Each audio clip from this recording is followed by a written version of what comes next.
નસવાડી તાલુકામાં જિલ્લા પંચાયતના 5 ઉમેદવારો ઉમેદવારી કરી હતી અને તાલુકા પંચાયતમાં 20 ઉમેદવારો હતા કોંગ્રેસ પક્ષના. એ બધા જ ફોર્મ કોંગ્રેસ પક્ષના તાલુકા પંચાયતમાં મંજૂર થયા છે અને જિલ્લા પંચાયતમાં પણ કોંગ્રેસના 5 જે ઉમેદવારો નોંધાવેલા એના મંજૂર થયા છે.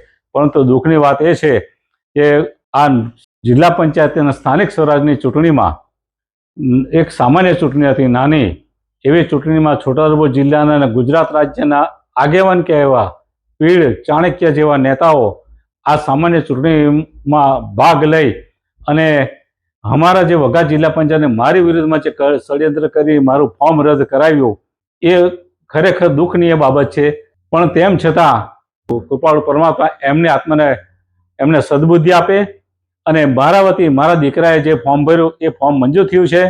અને મને ગર્વ છે કે મારા વિસ્તારના આદિવાસી ભાઈઓ, ભીલ સમાજ, તળવી અને રાજપૂતો, પટેલ સમાજના, બ્રાહ્મણ સમાજના, વાણિયા સમાજના જે પણ સમાજના ભાઈઓ છે એ અમને કોંગ્રેસ પક્ષને સમર્થન આપે છે અને કહે છે કે અમે તમને જંગી બહુમતીથી જીતાડીશું.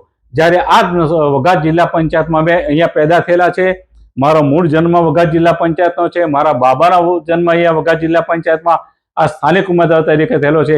જ્યારે ભારતીય જનતા પાર્ટીના જે પણ ઉમેદવારો છે એ બહારના છે, એના સ્થાનિક ઉમેદવારોએ ટિકિટ માગેલી ભારતીય જનતા પાર્ટીના, એ ભારતીય જનતા પાર્ટીના ઉમેદવારોને ટિકિટ નહીં આપતા એનો ચોખ્ખો ફાયદો અહીંયા કોંગ્રેસ પક્ષને મળશે અને અમે વઘાત જિલ્લા પંચાયત બહુમતીથી જીતવાના છે અને કોંગ્રેસ આ વઘાત જિલ્લા પંચાયતમાં બહુમતી અલગ રહેવાની છે. કોઈ સમાધાન નહીં, કંઈ નહીં, વાત પતી ગઈ.